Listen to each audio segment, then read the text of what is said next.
Right now, space itself is stretching at an astonishing pace, so rapidly that the distance between galaxies separated by billions of light years grows by thousands of miles every second.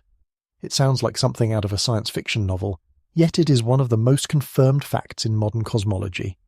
The strangest part is that this expansion isn't pushing into some larger arena or external emptiness. There is no cosmic container waiting to be filled, no outer edge that marks where our universe ends and something else begins. Space doesn't expand into anything, it creates more of itself as it grows. To grasp this, imagine inflating a balloon in your living room. As you blow air into it, the rubber stretches outward, displacing the surrounding air. The balloon's growth depends on an external space that already exists for it to occupy. That's how expansion works in everyday life. It always requires an outside. Our minds instinctively reach for that same logic when we hear that the universe is expanding. We picture galaxies as dots on the surface of an enormous balloon pushing outward into an invisible void. We imagine some boundary separating our universe from whatever lies beyond it. But that mental image, so intuitive and comforting, is wrong. The cosmos doesn't have an outside. It's not the balloon in your room. It's the room and the balloon and everything in between, all creating and stretching simultaneously. Space itself is the thing expanding, not something moving into a pre-existing nothingness. When scientists say the universe is expanding, they don't mean galaxies are racing through space away from some central explosion. Instead, the fabric of space, the metric that defines distances, is growing everywhere at once. Every galaxy appears to recede from every other galaxy, not because they're propelling themselves outward, but because the very stage they sit on is enlarging. Edwin Hubble first noticed this strange phenomenon in the early 20th century while studying distant galaxies. He discovered that the farther away a galaxy was, the faster it seemed to be receding. It was a revolutionary observation. Space itself was stretching, carrying galaxies along like raisins embedded in rising dough. From any raisin's point of view, all the others appear to be moving away, and the farther they are, the faster that separation grows. Yet none of them is special, and none sits at the centre of the loaf. The expansion happens everywhere equally. Now take that two-dimensional analogy of the bread surface and extend it to 3 dimensions. That's the expansion of the universe, not into some larger realm, but as an intrinsic change in the fabric of reality. This idea is so foreign to human intuition that even Einstein initially rejected it. He imagined the cosmos as static and eternal until evidence forced him to reconsider. Our everyday experience trains us to expect expansion, to have direction, boundary, and destination. But cosmic expansion defies all 3. It is a growth of the coordinate grid itself, not a movement through an external backdrop. Imagine drawing a circle on a rubber sheet. Instead of needing a bigger sheet when you enlarge the circle, the rubber itself stretches to accommodate it.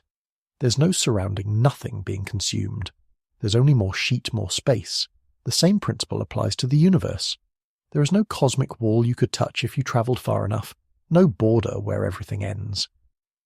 The universe generates its own space as it expands, and every point within it participates in this stretching equally. You might wonder why we can't feel this expansion happening around us. The reason lies in the relative strength of forces. The expansion of space is incredibly weak on small scales, far weaker than the electromagnetic forces that bind atoms, or the gravitational pull that holds planets in orbit. On the scale of galaxies and smaller, those local forces completely overpower expansion. That's why the distance between Earth and the Sun doesn't grow, nor does the size of your room or your body. Expansion only becomes apparent over intergalactic distances, where gravity's grip loosens enough for space itself to stretch freely. Think of galaxies as tiny islands floating in a boundless ocean of space-time. The islands themselves remain intact, but the ocean between them is rising. And yet this ocean isn't rising into anything, it's creating its own level as it swells. This concept is difficult to visualize because our brains evolved to understand motion through space, not motion of space. We can imagine driving across a landscape, but not the landscape itself expanding beneath us. Yet that's precisely what the universe is doing, enlarging everywhere at once, without direction, edge, or external reference point. The key realization that breaks our intuition is that the universe does not exist in space, it is space. Asking what it expands into is like asking what lies north of the North Pole. The question dissolves because it assumes a framework that doesn't exist beyond the system itself. Space and time form the stage of existence, not actors moving within a larger arena. Expansion means the stage itself is growing, not that the play is moving into a new theatre. When cosmologists map this expansion, they don't find a centre. Every observer, no matter where they are, sees the same phenomenon. Distant galaxies receding, and the farther away they are, the faster they go. From any galaxy's point of view, it appears to be at the centre, surrounded by others moving away symmetrically. This uniformity tells us something profound. The universe has no preferred position. The expansion looks the same from every vantage point because it's the geometry of space itself that's changing. Think of an ant crawling on an inflating balloon. As the balloon expands, the ant sees every other point on the surface receding, yet there's no point she can identify as the middle. The entire surface is stretching uniformly.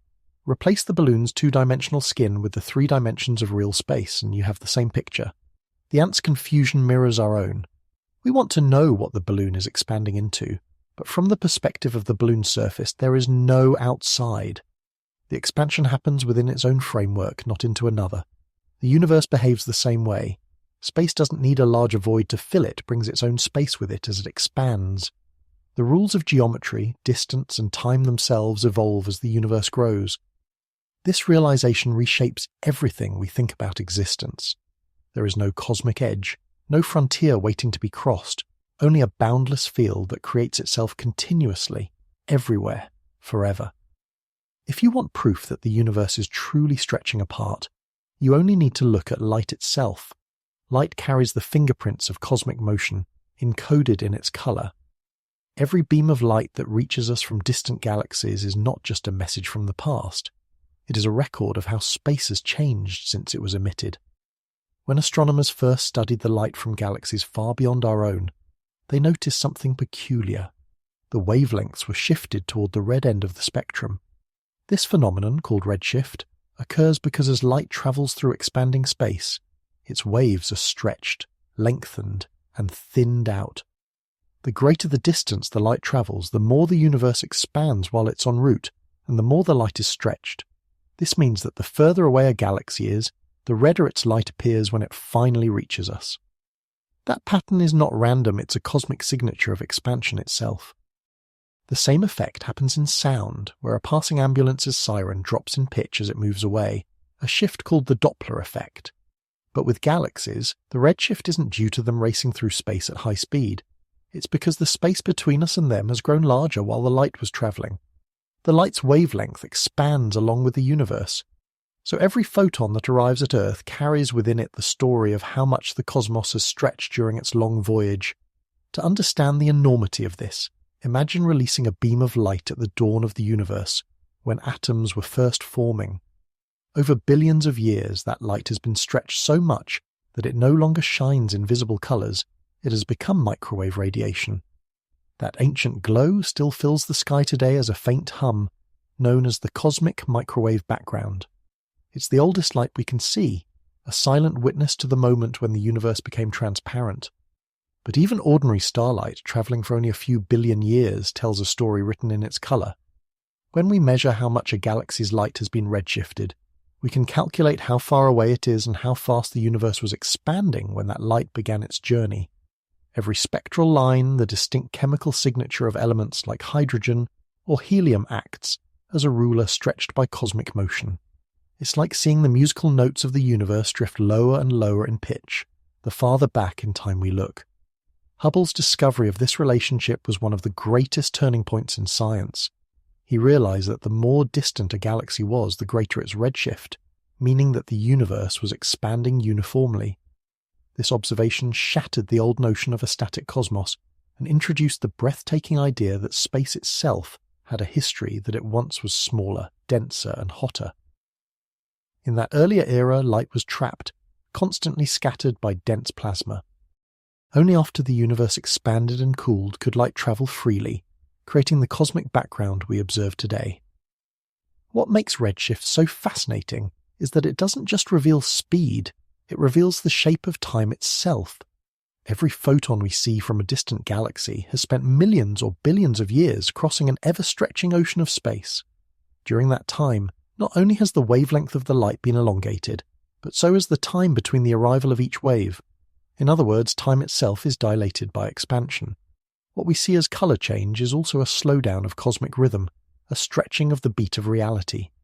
This is why the light from distant supernovae appears not only dimmer but slower, as if the explosion is unfolding in slow motion. Space expansion stretches both light and time equally. This interplay between light and expansion is what allows astronomers to build a timeline of the cosmos. By measuring how light has been altered, they can reconstruct the universe's growth rate across billions of years. Redshift is our time machine, a way to peer into the past without leaving the present. The farther away we look, the older the light we see, and the more the universe has changed since that light was emitted.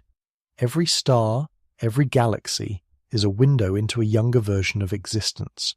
The universe doesn't show us its present self.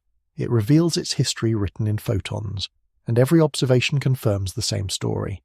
Space has been growing continuously, its scale increasing like the tempo of a vast, silent symphony that began nearly 14 billion years ago. Yet light also sets the boundaries of what we can know.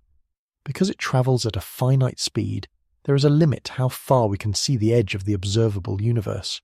Beyond that horizon, light hasn't had enough time since the beginning to reach us. This means that when we observe a distant galaxy, we're not just seeing something far away in space, we're seeing something that existed far back in time. We look at Andromeda and see it as it was 2 million years ago. We look at galaxies billions of light years away and see them as they were before Earth even formed. Each photon is a messenger carrying news from a different epoch of cosmic history. Light and expansion are inseparable. Without light, we wouldn't even know the universe was expanding. Without expansion, the light would never have changed to reveal that truth. The redshift of galaxies is more than an observational quirk. It's a direct consequence of space-time itself stretching. If space stopped expanding tomorrow, new light from those galaxies would no longer shift, but the ancient light already en route would continue to arrive stretched, carrying with it the frozen record of expansion that had occurred during its journey. Every photon is a time capsule, an artifact of the cosmos's restless growth. It's astonishing that something so intangible light can serve as the most precise yardstick for measuring the universe. When we analyze its spectrum, we decode the fingerprints of motion, distance, and time. We learn how space behaves on the grandest scales, and we witness the rhythm of cosmic evolution. This is how we know not only that the universe is expanding, but also that it once emerged from a state of incredible density and heat. The faint whispers of stretched light tell us that everything we see today, galaxies, stars, even the atoms in our bodies, was once compressed into a tiny brilliant sea of energy. The redshift is more than a colour change. It's the echo of creation itself. Through it, we glimpse not just how vast the universe is, but how intimately light and space are intertwined, how the journey of a single photon can reveal the history of all existence. When we look out into the night sky, what we see is not the universe as it exists right now, but a collection of ancient scenes frozen in light. Every star, every galaxy, every faint shimmer in the darkness is an image from the past, delivered to us across unimaginable distances. The farther away we look, the older the snapshot becomes. Eventually we reach a limit, a cosmic horizon beyond which we cannot see, not because something physically blocks our view, but because light from that distance has not had enough time to reach us since the beginning of the universe. This boundary defines what we call the observable universe, a spherical region centered on us, not by any special cosmic privilege, but because light travels at a fixed speed. Just as every person sees a different horizon on Earth depending on where they stand, every observer in the cosmos has their own visible bubble, their own portion of the universe bounded by the age of light. The edge of our observable universe lies about 46 billion light-years away in every direction, even though the universe itself is only around 14 billion years old. This might sound contradictory. How can something be older than its age in light-years? The answer lies in the expansion of space. While the light from the farthest galaxies was travelling toward us, the space between kept stretching, carrying those galaxies even farther away. So although the light has been moving for billions of years, the distance it now spans is much greater than the time it took to cross it. The cosmos does not sit still while photons journey across it. It swells and changes shape, turning the simple relationship between distance and time into something profoundly non-intuitive. Inside our cosmic bubble, the story of the universe unfolds in layers. The nearest stars show us what the universe looked like a few years ago. The light from distant galaxies reveals events that occurred when Earth was still forming. Beyond that, we see the faint, ghostly glow of the cosmic microwave background, radiation emitted just 380,000 years after the Big Bang, when the universe first became transparent. Before that time, space was filled with a dense, hot plasma that scattered light so thoroughly that no photons could travel freely. The universe was opaque, glowing like the surface of a star. Only after it expanded and cooled did atoms form, allowing light to break free and begin its journey through time. That ancient light still bathes us from all directions, a nearly uniform sea of microwaves that marks the outermost edge of visibility. Everything beyond that wall of radiation remains forever hidden, not because it doesn't exist, but because its light has not yet reached us, and in some cases, because the expansion of space now carries it away faster than light can close the gap. This is one of the strangest implications of cosmic expansion. Galaxies can recede from us at effective speeds greater than light without violating the laws of physics. Nothing moves through space faster than light, but space itself can expand at any rate. The fabric of the cosmos stretches so quickly beyond certain distances that light emitted in our direction will never arrive. Those regions are not gone, they simply lie beyond communication forever. The observable universe is therefore not the entire universe, merely the part accessible to us. Beyond the cosmic horizon, there may be countless other galaxies, structures, and even physical conditions we will never observe. The horizon isn't a physical wall, but a limit in time, a boundary of knowability defined by the finite speed of light and the finite age of the cosmos.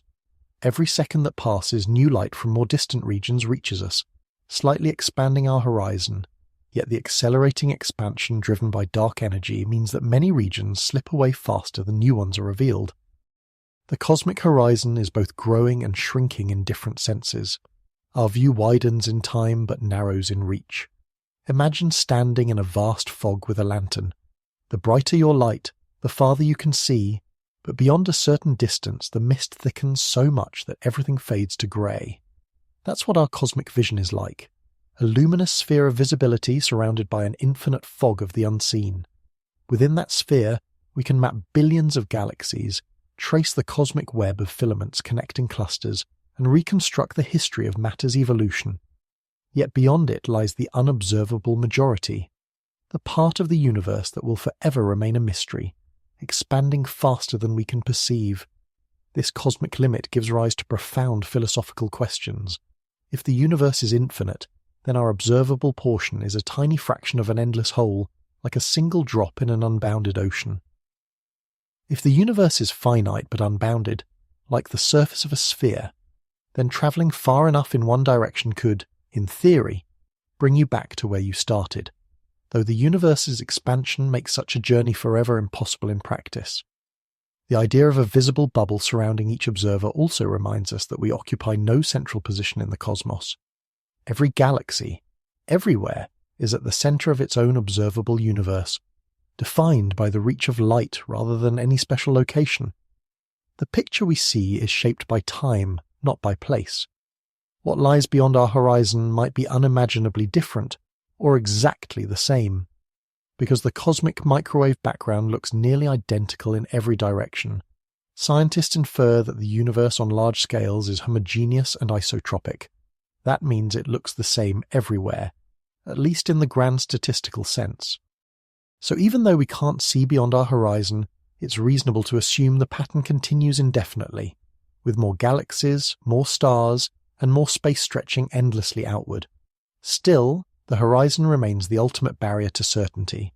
It's a reminder that the universe is larger than observation can grasp. No telescope, no matter how powerful, can peer beyond that limit, because it's not a question of distance. It's a question of time itself. The light simply hasn't had long enough to arrive. Each photon that reaches us has travelled through expanding space, red-shifted and thinned to a whisper, bringing information from an era long vanished. The oldest of these photons, from the cosmic background, tell us what the universe looked like when it was only a fraction of a percent of its current age. Everything beyond that remains speculation, perhaps infinite, perhaps curved back upon itself, perhaps something entirely beyond our comprehension. The observable universe is our window into reality, but also a mirror of our limitations. We live inside a cosmic prison of light, bounded not by walls but by the laws of physics. Yet even within that finite bubble, the scale is staggering. 2 trillion galaxies, each with billions of stars separated by oceans of darkness that grow wider every second. The cosmic horizon defines what we can see, but not what exists. Beyond it, the universe continues, expanding, evolving, and creating more space than we can ever witness. The horizon is both our boundary and our invitation to look deeper, to imagine further, and to understand that our small pocket of visibility is just one glimpse of something vast beyond measure. Long before galaxies, stars, or even atoms existed, the universe was a seething ocean of energy and light. In those first moments after the Big Bang, everything was compressed into a dense, hot plasma-an environment so intense that matter and radiation were indistinguishable. Photons, the particles of light, constantly collided with free electrons and protons, unable to travel any distance before scattering again. The cosmos was effectively opaque, glowing with a blinding brilliance yet impenetrable to observation, like the interior of a star. As time passed, the universe expanded and cooled. Within the first few 100,000 years, the temperature dropped enough for protons and electrons to combine into neutral hydrogen atoms. This event, known as recombination, transformed the universe. For the first time, light was free to move unhindered through space. The fog lifted, and the radiation that once bounced endlessly through the gas plasma began its long journey outward. That ancient light still exists today, though it has been stretched and cooled by billions of years of cosmic expansion. What was once a fiery glow of visible and infrared radiation has shifted into the microwave range, becoming what we now call the cosmic microwave background, or CMB, a faint afterglow of creation that permeates every corner of the universe. Discovered accidentally in 1965 by Arno Penzias and Robert Wilson, this relic radiation provided the first direct evidence that the universe began in a hot, dense state. They were working with a radio antenna, trying to eliminate an annoying background noise that persisted no matter where they pointed it. That persistent hiss turned out not to be earthly interference but the whisper of the cosmos itself, the remnant heat from the Big Bang, arriving equally from every direction. This discovery confirmed what theorists had predicted. If the universe began hot and expanded, its radiation would cool but never disappear, filling space uniformly. The CMB is one of the most important observations in all of science, because it gives us a snapshot of the universe when it was only 380,000 years old, a mere infant compared to its current age of nearly 14 billion years.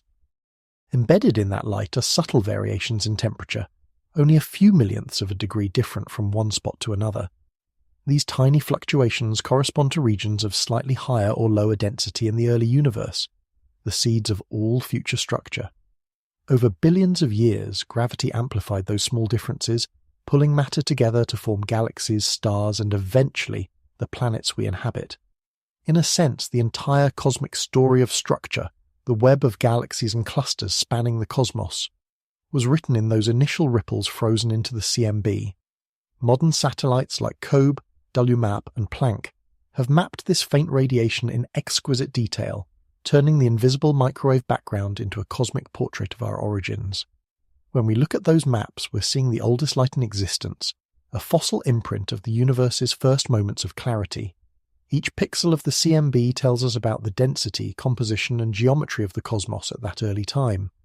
By studying the patterns in the CMB's temperature variations, cosmologists can determine how much ordinary matter, and dark energy the universe contains. The data also reveal that space is remarkably flat on large scales, meaning its geometry follows the rules of Euclidean geometry to a high degree of precision. Perhaps most astonishingly, the CMB is nearly uniform across the entire sky, differing by only 1 part in 100,000. This uniformity raises a profound question. How could regions of the sky that are now so far apart, so distant that light couldn't have travelled between them even at the speed of light since the beginning of time, be so similar in temperature? This puzzle, known as the horizon problem, led scientists to propose the theory of cosmic inflation. According to this idea, in the tiniest fraction of a second after the Big Bang, the universe underwent an inconceivably rapid burst of exponential expansion, growing from subatomic scales to cosmic proportions. This inflationary phase stretched space so drastically that regions that were once close enough to exchange heat and information were flung far apart, explaining why the universe looks so uniform today. Inflation also magnified quantum fluctuations, tiny random variations in energy that existed in the earliest moments, into the density differences we now see imprinted in the CMB. In that sense, the microwave background is not only the oldest light, but also the bridge between the quantum and cosmic realms, carrying the fingerprints of microscopic randomness across the scale of galaxies. When we observe the CMB, we are literally looking at the boundary between light and darkness, between the opaque early universe and the transparent cosmos we now inhabit. It defines the limit of what we can see, the wall beyond which the universe remains hidden in its fiery youth. Beyond that surface lies a time before light could move freely, a realm forever beyond observation. Yet within the faint microwave glow that reaches us today lies an immense archive of information.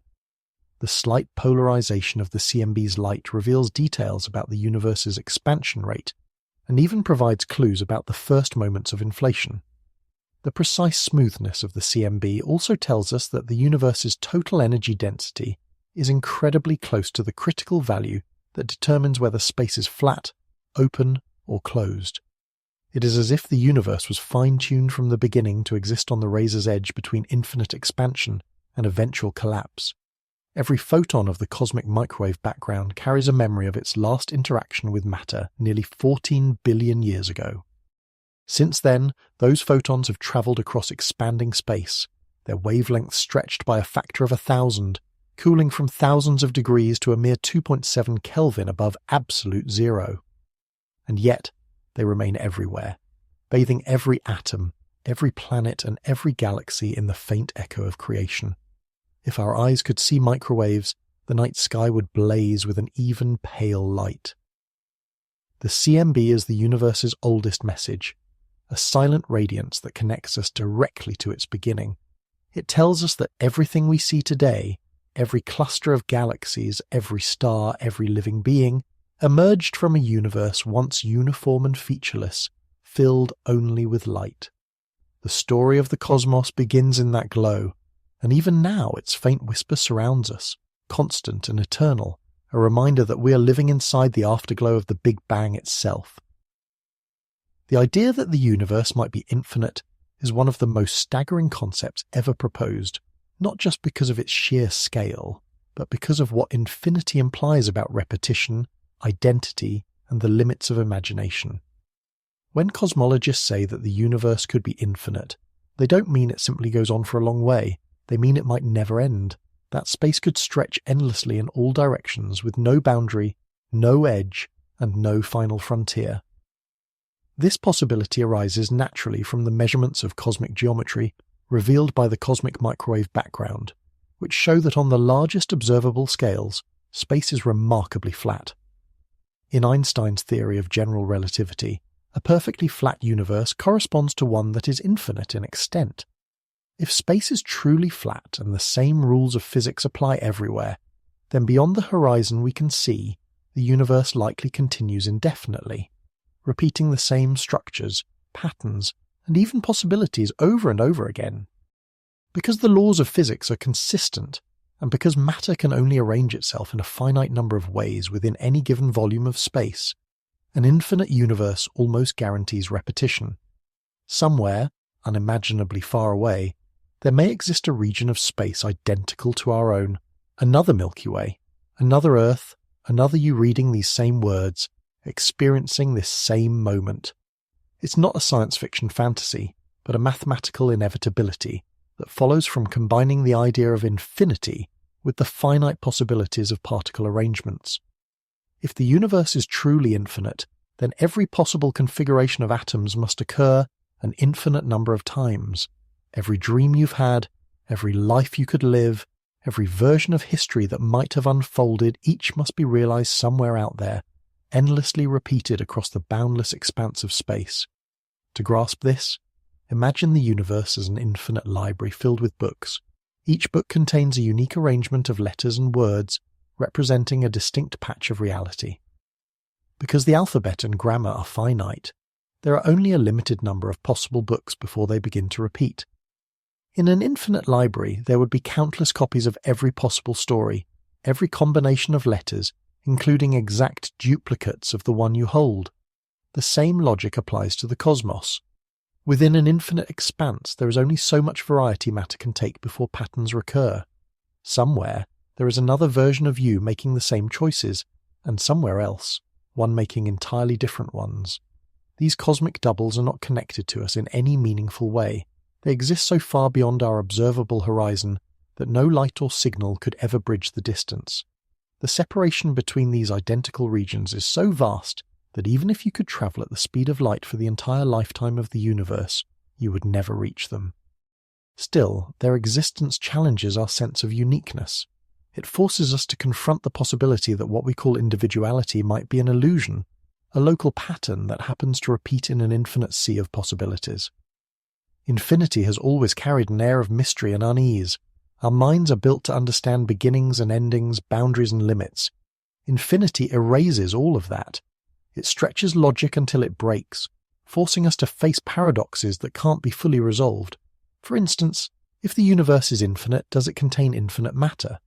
That would seem to follow, but infinite matter creates gravitational paradoxes, as the pull from every direction would add up to something undefined. Some theories propose that the universe could be spatially infinite, but still possess an average density that remains finite, because matter is distributed evenly enough across space. Others suggest the universe might be finite yet unbounded, curving back on itself like the surface of a sphere in 3 dimensions without edge or end, but with a measurable total volume. In that case, travelling in a straight line long enough could eventually bring you back to where you started, though the journey would take longer than the age of the universe and is rendered impossible by the ongoing expansion of space. The distinction between finite and infinite shapes our understanding of existence itself. If the cosmos is finite, then there is a total number of galaxies, a final amount of matter, and perhaps even a cosmic edge beyond which there is nothing. But if it is infinite, then the concept of everything becomes meaningless, because no matter how much you include, there is always more beyond it. Infinity also raises profound questions about probability. In an infinite universe, anything that can happen not only will happen, but will happen infinitely many times. That means every random event, no matter how unlikely, has occurred and will occur endlessly. Somewhere, a galaxy identical to ours formed 1 billion years earlier. Somewhere else, it formed 1 billion years later. Somewhere, the conditions of physics are so slightly different that life never arose. Somewhere else, life evolved into something entirely unrecognizable. This view of reality transforms the universe from a single unfolding story into an eternal archive of all possible stories, repeating without end. And yet, despite its mind-bending implications, infinity isn't just a philosophical curiosity. It has practical consequences in cosmology. For instance, when we talk about the large-scale structure of the universe, we rely on the assumption that it is statistically uniform everywhere, that no region of space is fundamentally different from any other. This assumption, known as the cosmological principle, only makes sense in an infinite or sufficiently vast universe where local irregularities average out. Infinity also helps explain why the universe appears the same in all directions. Even though we can observe only a tiny fraction of it, if space extends infinitely, then every point within it, including ours, is typical, not special. Infinity democratizes existence. No location, no object, no being holds a privileged position. Everything that can exist does exist, scattered across an unending expanse. But infinity also humbles us, reminding us that what we see and know is only a vanishingly small piece of a grander reality that defies comprehension. We are finite creatures trying to imagine an infinite whole, and our words and equations can only gesture toward its immensity. Still, even if the universe is infinite, our experience within it remains precious. The repetition of possibilities doesn't diminish the meaning of our lives any more than the repetition of waves, diminishes the beauty of the sea. Each version of reality, though mirrored elsewhere, is unique in its own context, with its own memories, choices, and fleeting moments. Infinity may contain endless copies of us, but this version, the one here, reading these words, is the only one we will ever know, and that, in its own way, makes it infinitely valuable. To understand how the universe began, we must travel back to the very first fraction of a second after the Big Bang, to a time so extreme that our familiar laws of physics lose their meaning. In that incomprehensibly brief instant, something extraordinary happened. Space itself underwent an explosive surge of growth known as cosmic inflation. This event did not resemble an explosion in the ordinary sense. It was not matter flying outward into empty space. Instead, it was space itself expanding at an exponential rate, doubling in size again and again in less time than it takes light to cross a single proton. In less than 10 Iaquem 32 seconds, the observable universe ballooned from a subatomic region to a volume larger than all we can see today. Inflation smoothed and flattened everything, ironing out irregularities and stretching quantum fluctuations, tiny, random variations in energy, into the seeds of all cosmic structure. The theory of inflation was first proposed in the early 1980s by Alan Guth and others to explain puzzles that the standard Big Bang model couldn't resolve. One problem was the remarkable uniformity of the cosmic microwave background. Distant regions of the sky have nearly identical temperatures, even though, under normal expansion, they could never have been in contact. Inflation solved this by suggesting that before the rapid expansion, the entire observable universe existed within a single, causally connected patch of space that could easily equalize its temperature. When inflation occurred, that region was blown up to cosmic scales, explaining the observed uniformity. Another issue was the flatness of the universe, the fact that space appears neither curved inward like a sphere nor outward like a saddle. Inflation provides a natural explanation. Just as blowing up a balloon makes its surface appear flatter, inflation expanded the universe so much that any initial curvature became imperceptible, leaving the cosmos remarkably flat on large scales. Finally, inflation helps explain why we see no relics of exotic particles or defects that some early universe theories predicted. The exponential growth would have diluted any such irregularities to negligible levels, effectively erasing them from the observable universe. Yet perhaps the most profound insight of inflation lies in its connection to quantum mechanics. At the smaller scales, the vacuum of space is not empty. It seethes with fluctuations, brief appearances and disappearances of energy and virtual particles. During inflation, these quantum ripples were stretched by the rapid expansion to macroscopic sizes, freezing them into the fabric of space itself. Regions that were slightly denser due to quantum chance became the gravitational seeds around which matter would later coalesce, forming galaxies, stars, and planets. The structure of the universe, the cosmic web of filaments and voids stretching across billions of light-years, is astonishingly the magnified imprint of microscopic quantum noise from the universe's earliest moment. In this way, inflation unites the quantum and the cosmic, showing how the laws that govern the tiniest scales can shape the grandest structures. But inflation also raises deep questions. What caused it to start and what made it stop? The leading idea is that inflation was driven by a special kind of field called the inflaton that filled space with potential energy. When this field decayed, it released a flood of radiation and particles, reheating the universe and initiating the familiar Big Bang expansion.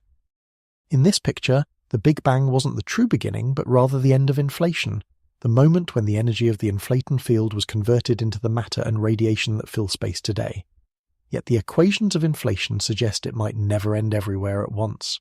Quantum effects can cause some regions to keep inflating while others slow down, creating a patchwork of expanding bubbles, each potentially giving rise to its own universe, with slightly different physical properties. This process, called eternal inflation, implies that our observable universe may be just one bubble in an endless multiverse, a vast foam of expanding domains beyond our reach. In this view, inflation never fully stops. It merely ends locally, birthing new universes continuously in a self-replicating process. While this idea stretches beyond direct observation, it arises naturally from the same physics that explains what we can see. If true, It would mean that the cosmos is not a single entity but an infinite ensemble of universes, each with its own constants and conditions, perhaps even its own versions of physics. Our universe might be one of countless variations, a habitable bubble among innumerable uninhabitable ones. The early universe was also a crucible for quantum gravity, the elusive theory that unites Einstein's general relativity with quantum mechanics. Near the beginning, densities and energies were so extreme that space-time itself fluctuated quantum mechanically, a restless foam of creation and annihilation. Some models suggest the universe could have spontaneously emerged from such a quantum vacuum, a self-contained bubble of space-time arising without cause or boundary, consistent with the laws of physics as we understand them. In this picture, the universe didn't begin from nothing, but from a quantum state of potentiality, where energy briefly fluctuated into existence and through inflation became the vast cosmos we inhabit. This idea challenges our classical notion of beginnings and causality. In quantum physics, events can occur without definite causes. Probabilities replace certainties. The birth of the universe may be such an event, a quantum fluctuation writ large.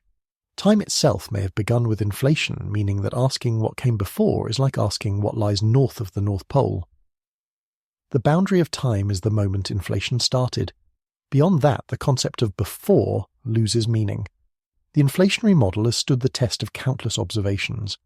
The tiny anisotropies in the cosmic microwave background match the statistical patterns predicted by inflation to remarkable precision. The large-scale distribution of galaxies also aligns with those same predictions, confirming that the seeds of structure were indeed laid down by quantum fluctuations in an early inflationary epoch. Yet the details remain mysterious. We still don't know what the inflaton field was or what mechanism triggered inflation's end. Some physicists search for clues in high-energy particle physics, others in gravitational waves, subtle ripples in space-time that inflation would have produced. Detecting those primordial waves would be a direct glimpse into the universe's birth, a fingerprint of inflation itself. The story of inflation is the story of how something unimaginably small became everything we know. It reveals a universe where order emerges from quantum chaos, where the grandest structures trace their origin to the random jitter of the microscopic world. In the first instant of time, quantum fluctuations became cosmic architecture. Energy became matter. Space became history. Inflation turned the quantum breath of existence into the vast stage upon which galaxies dance and time unfolds, a process so swift and profound that it transformed the impossible into the inevitable. For most of the 20th century, scientists assumed that the universe's expansion, set in motion by the Big Bang, must be gradually slowing down under the pull of gravity. After all, every galaxy, star and particle exerts an attraction on every other, so it seemed inevitable that the cosmic expansion would decelerate, perhaps eventually halting and reversing into a collapse known as the Big Crunch. But the cosmos had a different story to tell. In the late 1990s, two independent teams of astronomers studying distant supernovae made a shocking discovery. Instead of slowing down, the expansion of the universe is speeding up. The light from these ancient stellar explosions was dimmer than expected, indicating that the galaxies containing them were farther away than they should have been if the expansion were constant or slowing. Something mysterious was driving the universe apart faster and faster over time.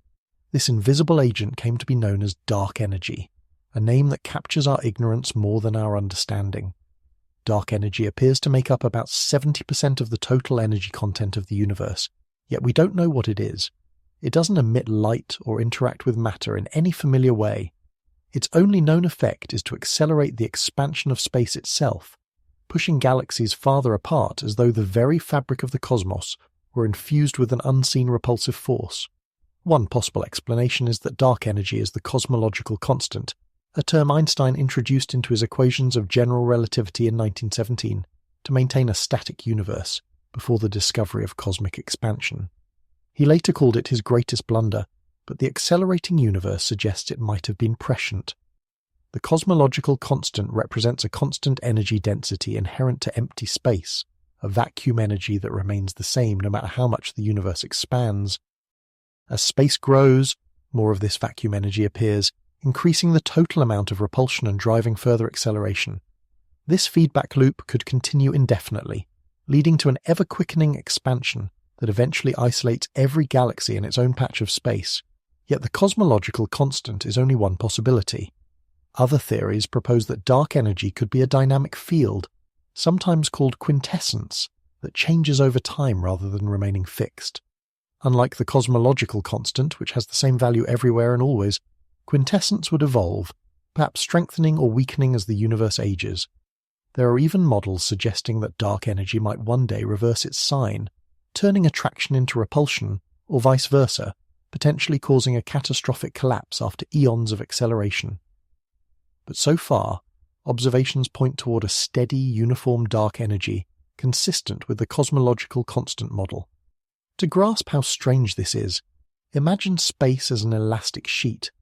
Matter and energy normally curve this sheet, creating the force we perceive as gravity. Dark energy does the opposite. It flattens and stretches the sheet, counteracting gravity's pull. The result is a universe where distant galaxies recede not just because of initial momentum, but because space itself is expanding faster over time. In billions of years, this acceleration will reshape the cosmos. Galaxies beyond our local group will drift so far away that their light will never reach us again.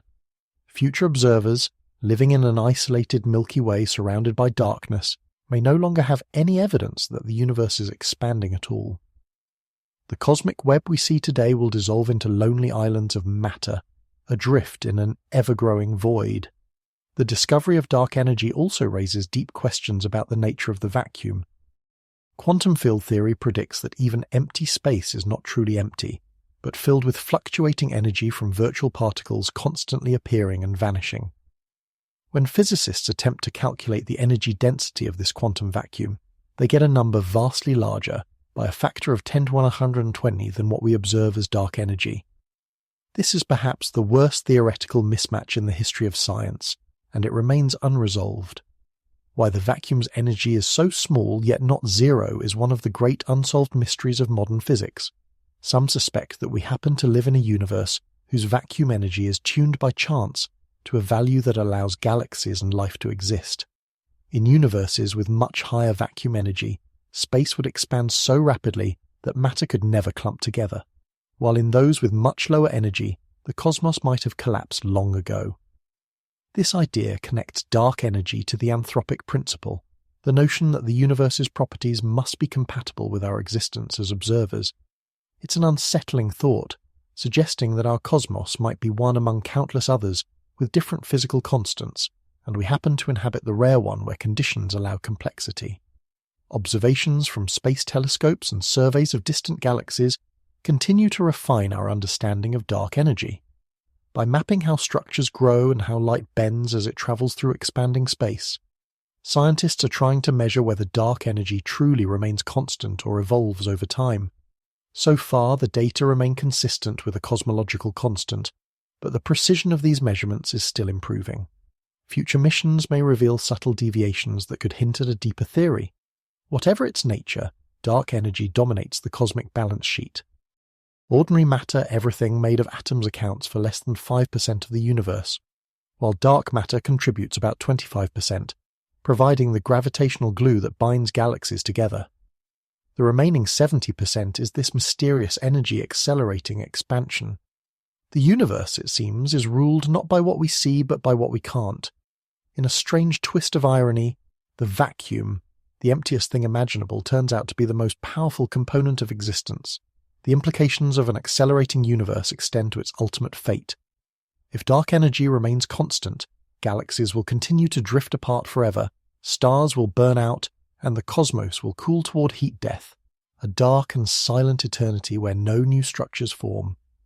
If dark energy grows stronger over time, the acceleration could become so extreme that it tears apart galaxies, stars, planets, and eventually even atoms themselves in a cataclysm known as the Big Rip. On the other hand, if dark energy fades or reverses, gravity might one day regain dominance, leading the universe to contract in a final collapse. Each possibility paints a radically different future, but all stem from the same mysterious source, the invisible force that currently dictates the universe's evolution. Dark energy reminds us how little we truly know about reality. The fact that the majority of the cosmos is made of something we don't understand is both humbling and exhilarating. It means there are frontiers yet unexplored, questions yet unasked. The accelerating universe is not an end to discovery, but a beginning, a sign that the cosmos still holds secrets deep enough to reshape everything we think we know. Somewhere in the silent push of expansion, hidden in the fabric of the vacuum itself, lies the key to the ultimate nature of reality. When we imagine the universe, we often picture it as an infinite black void filled with stars. But to truly understand its nature, we must think not just in terms of objects within space, but of space itself, its geometry, curvature, and possible shape. The shape of the universe is not something we can see directly. It is something we infer by studying how light travels and how matter is distributed on the larger scales. In Einstein's general theory of relativity, space and time are woven together into a four-dimensional fabric called space-time, which bends and curves under the influence of mass and energy.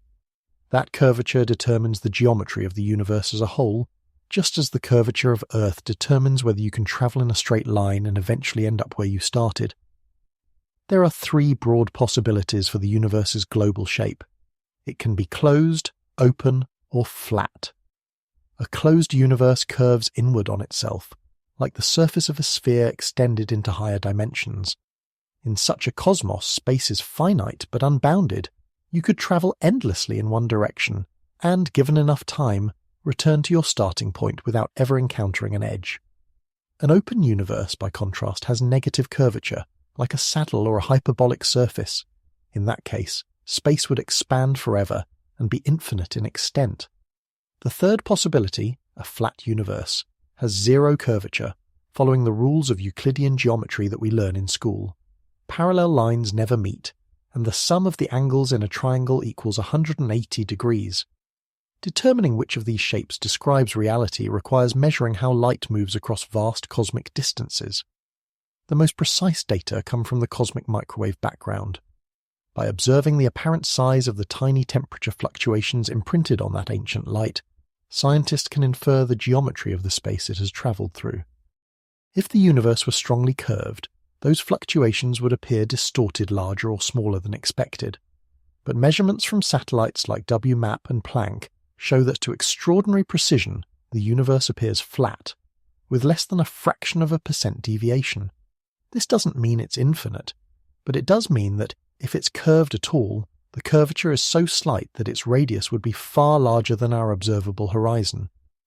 Our cosmic neighbourhood therefore looks effectively flat, though the true global shape might still wrap around on scales beyond our view. The idea of a curved or multi-connected universe leads to fascinating possibilities. For instance, if the universe is finite but wraps around itself, light could theoretically travel all the way around, meaning we might see multiple images of the same galaxy in different directions, like reflections in a hall of mirrors. Some cosmologists have searched for such repeating patterns in the CMB but have found none so far, suggesting that if the universe is closed, it must be far larger than the region we can observe. Geometry also plays a crucial role in determining the universe's destiny. In a closed universe, gravity would eventually halt expansion and cause a contraction, a big crunch. In an open or flat universe, expansion would continue forever, though dark energy complicates this simple picture by accelerating that expansion regardless of curvature. Thus, the universe's fate is no longer dictated solely by its geometry, but by the balance between matter, radiation, and dark energy. Yet the question of shape goes deeper than mere curvature. Some theories inspired by string theory suggest that our three-dimensional space might have a far more complex topology than simple openness or closure. It could possess hidden dimensions curled up at scales too small to detect, or have the shape of a torus, a multi-dimensional donut where travelling in one direction could eventually bring you back from another angle. In such a space, the universe could be both finite and edgeless, looping back on itself in strange and beautiful ways. The concept of topology in cosmology allows for exotic possibilities. A universe shaped like a three-dimensional sphere, a donut, a Mobius strip, or even a space with more intricate multi-connected patterns. Though these shapes sound abstract, they are real mathematical solutions to Einstein's equations, and some might even be testable. For example, if the universe has a toroidal topology, specific repeating signatures might appear in the cosmic microwave background, subtle correlations that hint at space looping back on itself. So far, no conclusive evidence of such features has been found, but the search continues. Beyond geometry lies another layer of mystery: how the shape of the universe might relate to higher dimensions. String theory, one of the leading candidates for a unified theory of physics, proposes that reality has not just 4 dimensions, but as many as 10 or 11, with the extra ones compactified into tiny, invisible scales. These additional dimensions could influence the overall geometry of the cosmos, affecting everything from the strength of gravity to the behavior of dark energy. In this framework, what we perceive as the universe's large-scale shape might be only a shadow of a higher dimensional structure, like a 3-dimensional projection of something far more complex. Another way to visualize the universe's possible shapes is through analogy. Imagine a 2-dimensional being living on the surface of a balloon. To that being, space appears flat and unbounded locally, even though we, as 3-dimensional observers, can see that the surface is curved and finite. Similarly, our 3-dimensional universe could be embedded in a higher dimensional space, its curvature imperceptible on local scales, but shaping its evolution on cosmic ones. In such a case, asking what lies outside the universe would be meaningless, because we are confined to the dimensions of the surface itself. The shape of space defines what we mean by inside and outside. Understanding the universe's geometry is not just an abstract pursuit. It tells us how the cosmos began, how it evolves, and how it might end. A flat universe suggests that inflation stretched it enormously, consistent with observations of the early universe. It also implies a delicate balance between matter and energy, a near-perfect tuning that allows galaxies, stars, and life to exist. The tiniest deviation in that balance, slightly more matter, or slightly less, would have produced a cosmos radically different from our own. The fact that the universe appears so finely balanced between open and closed remains one of the most striking clues about its origins. Perhaps the shape we see is not a coincidence, but a signature of the underlying physical laws, a result of inflation setting the curvature so close to zero that it remains flat to this day. Whatever the true geometry of the cosmos, the pursuit of its shape connects the smaller scales of quantum fields with the larger scales of space-time. It is the ultimate act of cosmic cartography, mapping not stars or galaxies but space itself. And as we peer deeper into the universe, measuring faint ripples in light from its earliest moments, we come closer to understanding not just where we are in space, but what space truly is. A vast dynamic structure whose shape, though invisible, defines the very nature of reality. To understand the universe, we must recognize that space and time are not separate entities, but 2 aspects of a single, intertwined fabric known as space-time. When space expands, time itself stretches with it, shaping how events unfold and how we perceive the flow of existence. The expansion of the universe is not merely a story about galaxies moving apart, it is also a story about how time itself evolves. In Einstein's theory of general relativity, the geometry of space determines how time passes. Where space is curved by gravity, time slows. Where it stretches freely, time flows more quickly. This means that as the cosmos expands, the rhythm of time changes everywhere, linking the fate of the universe to the ticking of its own cosmic clock. The deeper we look into space, the farther back in time we see, because light takes time to travel. When we observe distant galaxies, we are witnessing ancient versions of them, frozen in moments that occurred billions of years ago. Every photon we receive is a messenger from the past, and the farther that light has travelled, the more the fabric of space has expanded during its journey.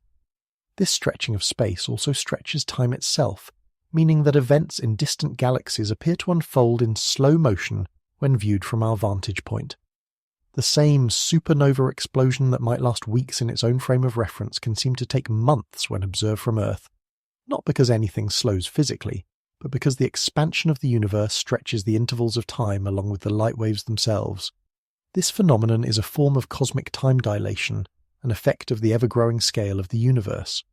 The deeper implication is that there is no universal clock ticking the same for everyone everywhere. Each region of space experiences time according to its motion, gravity, and position in the expanding cosmos. Time flows differently near massive objects, where gravity curves space-time more strongly, and differently in the vast, nearly empty voids between galaxies, where expansion dominates. Even within our own universe, there is no single now shared by all. What we call the present is relative, an illusion shaped by light and distance. Two observers separated by billions of light years may disagree about what events are simultaneous, because the geometry of space-time gives each a different slice of reality. In that sense, time is not a river flowing evenly through the universe. It is more like a landscape, with peaks and valleys carved by the contours of space. Expansion continually reshapes that landscape, stretching the distances between events and changing how time is experienced throughout the cosmos. The connection between time and expansion also explains why the universe had a beginning in the first place. If we reverse cosmic expansion, tracing it backward in time, the distances between galaxies shrink, the universe grows hotter and denser, and eventually we approach a point where the known laws of physics break down, a moment we call the Big Bang. But this beginning wasn't an explosion happening at a location in space. It was the moment when space and time themselves came into being. Asking what happened before the Big Bang may be meaningless because before implies a time that did not yet exist.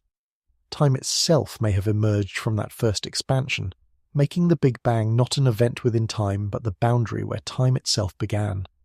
From that origin, the expansion of space has continually shaped the flow of time. As the universe grows larger and less dense, the rate of cosmic processes slows down. Early in its history, stars formed rapidly, collisions were frequent, and energy exchanges were intense. Now, billions of years later, the cosmos moves at a more leisurely pace, its vast structures evolving slowly under the influence of gravity and dark energy. On cosmic scales, time is accelerating and decelerating, simultaneously stretching outward, as space expands but running down as the universe ages. In this way, expansion acts like a cosmic metronome, setting the tempo of existence itself. The interplay between gravity and expansion defines how time unfolds locally versus globally. Within galaxies, gravity's grip prevents space from stretching, locking those regions into relatively stable structures where time flows in a familiar way. But in the vast spaces between galaxies, expansion dominates, dragging them apart and dilating the intervals of time across the cosmic void. Thus, time is not uniform across the universe. It bends and stretches in response to the interplay of forces shaping space. Another fascinating consequence of expansion is the relationship between time and temperature. When the universe was smaller, it was hotter. As it expanded, it cooled. This cooling is not just a reduction of energy, but also a stretching of time. Hotter epochs correspond to faster dynamics, while cooler, more diffuse states correspond to slower evolution. The universe's history, therefore, can be read as a grand deceleration. The transformation of an intensely rapid, chaotic beginning into a vast, slow, and stable present. The arrow of time, the one-way direction from past to future, is intimately connected to this expansion. As space grows, entropy, the measure of disorder, increases. In the early universe, matter and energy were uniform and low in entropy, but as structures formed and space expanded, disorder increased, giving time its irreversible flow. The expanding universe provides the context that distinguishes yesterday from tomorrow. Without expansion, the cosmos might oscillate in a perfectly balanced state where time had no preferred direction. Expansion, by stretching space and increasing entropy, makes time move forward. In the far future, if dark energy continues to drive acceleration, time may take on new and stranger qualities. As galaxies recede beyond our cosmic horizon, the universe will grow colder and emptier, and the intervals of time between meaningful events will lengthen toward infinity. Stars will exhaust their fuel, black holes will slowly evaporate, and time will lose its structure as the cosmos approaches heat death, a state where nothing changes and no new events can occur. At that point, the concept of time itself might fade, since time is defined by change, and change will cease. Paradoxically, the very expansion that gives time its direction also carries it toward its own dissolution. On the most fundamental level, space and time are not separate realities, but two faces of one underlying order. When one stretches, so does the other. We experience this relationship every day without noticing it. Our clocks tick slightly slower at sea level than on a mountain, because Earth's gravity curves space-time differently at different altitudes. On cosmic scales, this principle manifests in the evolution of galaxies, the slowing of light, and the stretching of time itself.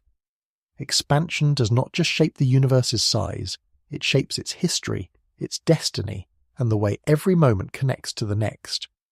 From the birth of time at the Big Bang to the infinite stillness that may await in the far future, the story of the cosmos is the story of time expanding, an ever-unfolding tapestry woven by the growth of space itself. In that sense, we're not merely travelling through time, we are participants in its creation, carried along by the same expansion that stretches the galaxies and defines the rhythm of the universe's eternal unfolding. The question of how the universe will end is one of the oldest and most haunting in human thought. For centuries, philosophers and scientists have looked to the sky not only to understand where we came from, but to wonder what lies ahead. Now, with the discovery of cosmic expansion and dark energy, we have clues that suggest several possible endings, each more astonishing and eerie than the last. The future of the universe depends entirely on the balance between gravity, which pulls matter together, and the expansion of space, which drives everything apart. If gravity was strong enough to overcome expansion, the universe could eventually stop growing and reverse into a collapse, leading to a fiery end known as the Big Crunch. In this scenario, galaxies would begin to drift back together, stars would grow hotter as they were squeezed, and temperatures would climb until everything merged into a dense, radiant singularity. The mirror image of the Big Bang. Time itself might reverse in such a collapse, a cosmic heartbeat pulsing endlessly between birth and death. For much of the 20th century, this seemed a plausible fate, but the discovery that the expansion of the universe is accelerating changed everything. If dark energy remains constant, it will dominate forever, pushing galaxies away faster and faster until they disappear from view, one by one. Over billions of years, the night sky will grow emptier. Distant galaxies will fade beyond the cosmic horizon, leaving only the faint glow of nearby stars. Eventually, even those will die, and the universe will enter an age of darkness and decay. This long, slow fading into stillness is called the heat death of the universe. In this scenario, the cosmos doesn't end with a bang, but with an eternal sigh, a gradual descent into thermal equilibrium where no energy differences remain to drive motion or change. Stars will exhaust their nuclear fuel and burn out, leaving behind white dwarfs, neutron stars, and black holes. Over unimaginable spans of time, even these remnants will cool, decay, or evaporate through processes like proton decay and Hawking radiation. Black holes, once the most enduring structures in the universe, will slowly leak energy into space until they vanish completely, leaving behind only a thin, featureless sea of radiation. The temperature of the universe will approach absolute zero, and time itself will lose meaning as nothing remains to mark its passage. The universe will become a vast, dark void, a cosmic graveyard where every star has burned out and every atom has dissolved. Yet even this ultimate stillness may not be permanent. Quantum physics tells us that empty space is never truly empty. Fluctuations in the quantum vacuum might someday trigger a new burst of inflation, birthing a new universe from the ashes of the old. In that sense, our cosmos could be just one cycle in an endless chain of births and deaths, each universe giving rise to the next in an infinite cosmic loop. There is also the more dramatic possibility of the Big Rip, an outcome that would occur if dark energy grows stronger over time. In that case, the acceleration of expansion would increase without bound, eventually tearing apart galaxies, stars, planets, and even atoms themselves. The gravitational bonds holding structures together would fail as space expanded faster than light could travel, ripping the fabric of reality apart at every level. A few billion years before the final rupture, galaxies would drift away, leaving each region of space isolated. Millions of years before the end, stars and planets would be pulled from their orbits. In the final seconds, molecules, atoms, and even subatomic particles would be torn asunder as the universe's scale factor diverged to infinity. Time would end as the cosmos itself disintegrated. This apocalyptic vision is terrifying, but it follows logically from simple physics if dark energy's repulsive strength continues to increase. Yet another scenario arises if dark energy changes sign, if it someday becomes attractive rather than repulsive. In that case, expansion could halt and reverse, leading once again to a big crunch. Or perhaps In the deepest future, the laws of physics themselves could change, altering the very nature of space and time. We cannot yet know which path the cosmos will take, but each possibility teaches us something profound about the fragility and grandeur of existence. The heat death reminds us of entropy's relentless march, that all order dissolves into chaos. The Big Rip demonstrates how the very fabric of space-time can be both the stage and the destroyer of all things. The Big Crunch suggests a cyclical universe, where death leads to rebirth in an eternal rhythm of expansion and collapse.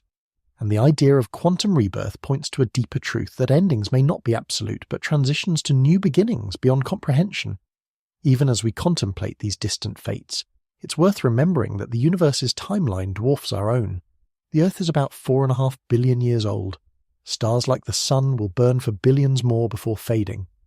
But the events that mark the universe's ultimate destiny occur on timescales so vast that they make the entire history of life seem instantaneous. 1 trillion years from now, most galaxies will have vanished from view. 1 quadrillion years from now, the last stars will flicker out. After that, only black holes will remain, slowly evaporating over spans of time that defy imagination. 100 years or more. Eventually, even the black holes will be gone, leaving a universe filled only with radiation and stray particles, separated by distances greater than any conceivable measure. In that frozen silence, no life, no light, and no memory will persist. Yet perhaps the most astonishing part of this story is that we can know it at all. From our tiny corner of the cosmos, using nothing more than the light that reaches us, we have deduced not only how the universe began, but how it might end. The same physical laws that govern atoms and stars allow us to predict the fate of all existence. The future may be bleak, but it is also beautiful, for it reveals a universe governed by order even in its decay. The inevitability of entropy is not a tragedy. It is the reason stars shine, planets form, and life can exist in the first place. Without the drive toward equilibrium, nothing would ever change. The universe's end in that sense is the echo of its beginning. The same expansion that gave birth to time will one day erase it, closing the circle of creation. Whether it ends in fire, in silence, or in renewal, the cosmos will continue to evolve according to the same elegant laws that have shaped it since its birth. And if new universes are born from the remnants of the old, then perhaps nothing truly ends at all. Instead, the story of existence continues endlessly, each universe a single verse, in an infinite cosmic poem still being written in the language of stars, space, and time. At first glance, the concept of nothing seems simple, a total absence, a void without matter, energy, or form. But in physics, nothingness is far from empty. The so-called vacuum of space is not a blank stage on which reality unfolds. It is an active, restless entity with its own structure and energy. The deeper we probe the universe, the clearer it becomes that what we call empty space is teeming with invisible activity. According to quantum field theory, every point in space is filled with fields that constantly fluctuate, even when there are no particles present. These fluctuations arise from the uncertainty principle, which states that certain properties, like energy and time, cannot both be precisely determined. As a result, even in the absence of matter, tiny bursts of energy continually appear and vanish in pairs of virtual particles and antiparticles. This restless dance of creation and annihilation gives rise to the quantum vacuum, a seething foam of potential reality. The energy of this vacuum is real enough to have measurable effects. One of the most famous examples is the Casimir effect, where two uncharged metal plates placed very close together in a vacuum experience a small but measurable attractive force. This occurs because the space between the plates allows fewer quantum fluctuations than the space outside them, creating a pressure difference. The vacuum literally pushes the plates together. Another striking example is Hawking radiation, predicted by Stephen Hawking in 1974.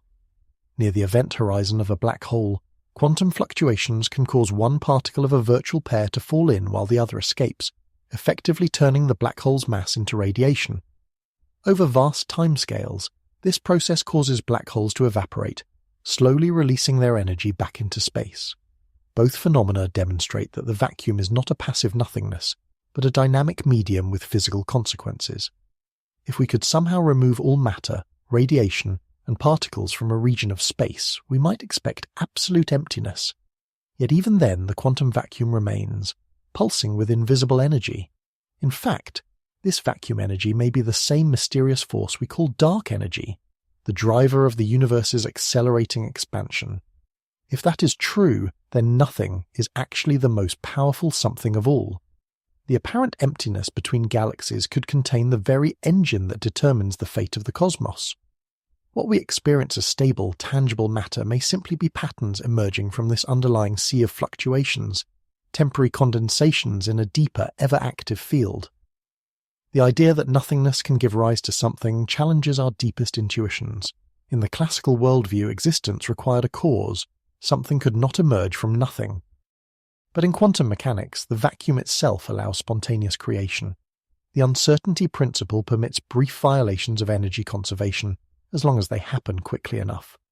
Particles can flash into being and disappear before they are directly observed, existing for time so short that their energy cannot be precisely measured. On average, these effects cancel out, but in aggregate they shape everything from the structure of atoms to the expansion of the universe. Some physicists speculate that our entire universe may have originated from such a quantum fluctuation. In this picture, a tiny patch of the vacuum underwent a random burst of inflation, expanding rapidly and cooling into a universe filled with matter and radiation. Because the total energy of a closed universe can be zero positive energy, from matter balanced by negative energy, from gravity no external cause or energy input is required. The universe could be, quite literally, a free lunch, emerging spontaneously from the quantum vacuum in accordance with physical laws. This notion doesn't eliminate the mystery of why there is something rather than nothing, but it reframes it. Perhaps nothingness is inherently unstable, destined to create something because it cannot remain perfectly still. Even at the smallest scales, the vacuum is not smooth but granular, bubbling with fluctuations in spacetime itself. Some theories of quantum gravity propose that space at the Planck scale, about 10 to the 35 meters, is a foamy chaotic froth where geometry fluctuates wildly. In this view, spacetime is not continuous but discrete, composed of quantum grains or loops that constantly shift and rearrange. The smoothness of space we experience is only an illusion that emerges at larger scales, much like the surface of the ocean, appears flat from afar though it is made of countless moving waves. This quantum foam may hold the key to understanding both the origin of the universe and the nature of gravity. Yet the vacuum remains one of physics' most profound puzzles, because we still cannot reconcile its theoretical energy with observation. When we calculate the expected energy density of the quantum vacuum, we get a number 120 orders of magnitude larger than what astronomers measure as dark energy. This discrepancy, the cosmological constant problem, is the largest known mismatch between theory and experiment. It suggests that our understanding of both quantum mechanics and gravity is incomplete, that there is some deep principle we have not yet uncovered that cancels most of the vacuum's energy, while leaving a small remainder to drive cosmic acceleration. Perhaps the vacuum's energy is self-adjusting, or perhaps what we perceive as dark energy is not vacuum energy at all, but a new field or property of space-time. Whatever the answer, it is clear that nothing is far from nothing. In a sense, the vacuum is the most fundamental layer of reality, the stage upon which existence itself arises. It is the source of particles, forces, and even space and time. It connects the microcosm of quantum fields with the macrocosm of cosmic expansion. When we peer into the vacuum, we are not looking into emptiness, but into the deep machinery of creation, the invisible engine that sustains the universe moment by moment. The realization that nothingness is alive with energy changes how we think about existence. It erases the sharp boundary between being and non-being, suggesting that existence is not a binary state but a continuum, a flicker between presence and absence governed by probability. The quantum vacuum is the ultimate paradox, a nothing that behaves like something, a void that gives birth to worlds. In it lies the possibility that creation is not an isolated event in the distant past, but an ongoing process woven into the fabric of reality. Space itself is continuously generating and dissolving the ingredients of existence, a perpetual act of creation and annihilation that keeps the cosmos alive. If there is a deeper mystery behind the universe, it may not lie in the stars or galaxies, but in the emptiness between them, where the quiet hum of the quantum vacuum whispers the secret that nothing, in the truest sense, does not exist. Understanding the expansion of the universe requires more than observing galaxies drifting apart. It demands precise measurements that quantify how fast that expansion is occurring and how it changes over time. The key to this is the Hubble constant, a number that expresses the relationship between a galaxy's distance and its recession velocity. It tells us how many kilometers per second of apparent motion we see for every megaparsec a unit, equal to 3.26 million light-years of distance. The larger the Hubble constant, the faster the universe is expanding today. Determining this value has been one of astronomy's greatest challenges, requiring both ingenuity and patience. The story begins with Edwin Hubble, who in the 1920s used observations from the Mount Wilson Observatory to study the light of distant galaxies. By measuring their redshift, the stretching of their spectral lines toward the red end of the spectrum, he could determine their recession speeds. To measure distances, he relied on a special class of stars known as Cepheid variables, whose brightness fluctuates in a regular pattern. Henrietta Leavitt had discovered that the period of these pulsations was directly related to their intrinsic luminosity. The longer the period, the brighter the star. By comparing a Cepheid's apparent brightness to its true luminosity, astronomers could determine its distance with remarkable accuracy. Hubble combined this method with redshift data to reveal a linear relationship. The farther away a galaxy is, the faster it appears to recede. This discovery not only proved that the universe was expanding, but also gave birth to the concept of the Hubble constant. Initially, Hubble's estimate was far too high, around 500 kilometers per megaparsec, implying a universe only a few billion years old, younger than the Earth itself. Over the decades, as techniques improved, the value was revised downward, converging toward more plausible numbers. Yet even today, nearly a century later, astronomers still debate the exact value of the Hubble constant, a controversy known as the Hubble tension. Modern measurements come from two primary methods. The first is the distance ladder, a direct approach that builds on Hubble's original work. It begins with local calibrations measuring distances to nearby Cepheids and Type Ia supernovae, which serve as standard candles. Type Ia supernovae, the brilliant explosions of white dwarf stars, have nearly uniform intrinsic brightness, allowing them to act as reliable distance indicators across billions of light years. By comparing their observed brightness to their known luminosity, astronomers can determine how far away they are. Combining these distances with redshift data gives the local rate of expansion. Using this method, the STRUES collaboration led by Adam Rees finds a value of about 73 kilolomioses per megaparsec. The second method, known as the early universe approach, uses observations of the cosmic microwave background. By analyzing the tiny fluctuations in that primordial light, scientists can infer the density, composition, and geometry of the early universe. Plugging these parameters into models of cosmic evolution yields a prediction for the current expansion rate. The Planck satellite, which mapped the CMB with exquisite precision, gives a lower value of about 67 kilometres per megaparsec. The disagreement between these two measurements, small in percentage but huge in significance, has become one of the most puzzling issues in modern cosmology. If both methods are correct within their uncertainties, then something fundamental may be missing from our understanding of the universe's evolution. Perhaps dark energy has changed over time, or maybe there is a hidden form of matter or a new particle influencing the early cosmos. Some physicists have even suggested that the tension could point to a breakdown of the standard cosmological model itself, hinting at new physics beyond our current theories. Measuring cosmic expansion is not simple, because distance in an expanding universe is a moving target. The space between galaxies is constantly growing, so the light we observe left its source billions of years ago when the universe was smaller and expansion slower. To account for this, astronomers distinguish between different kinds of distance: co-moving distance, which factors out expansion, luminosity distance based on brightness, and angular diameter distance based on apparent size. Each definition provides a different perspective on how the universe's scale evolves with time. Together, these measurements allow scientists to reconstruct the entire expansion history of the cosmos, a timeline of how fast the universe grew at each epoch.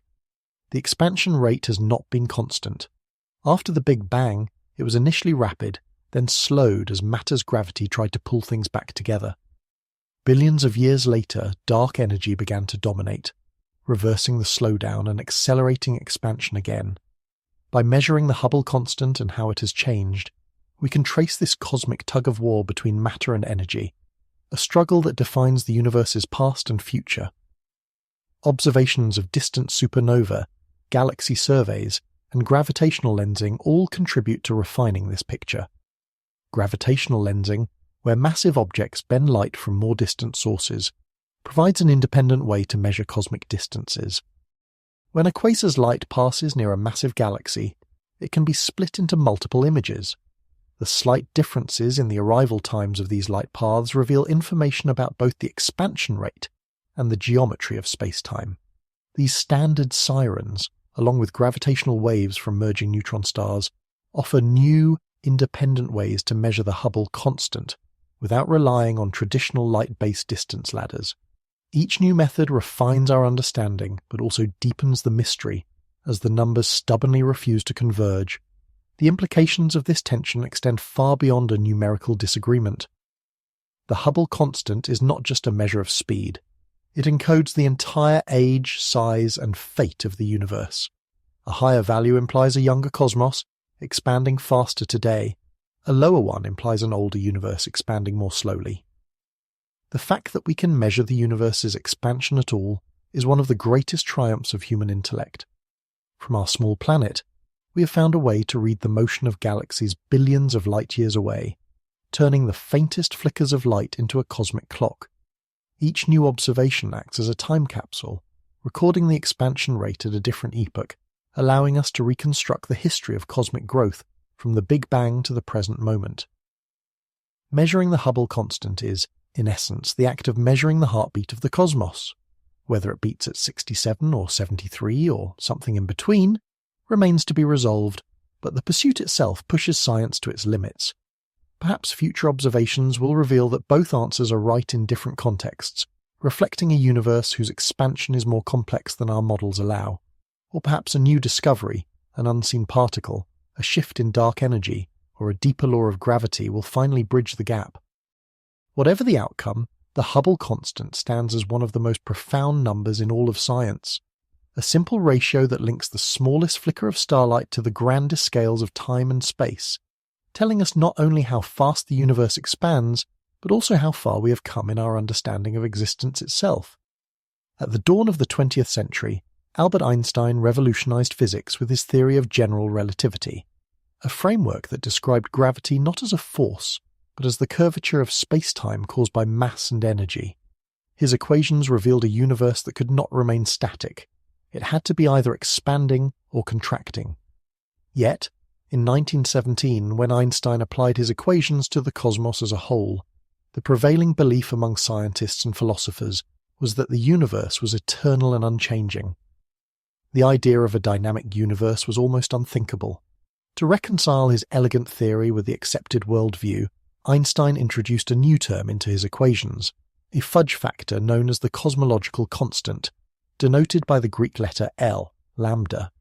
This constant represented a repulsive energy inherent to space itself, counteracting the attractive pull of gravity and holding the universe in balance. With this modification, Einstein could construct a model of a perfectly static cosmos, neither expanding nor collapsing.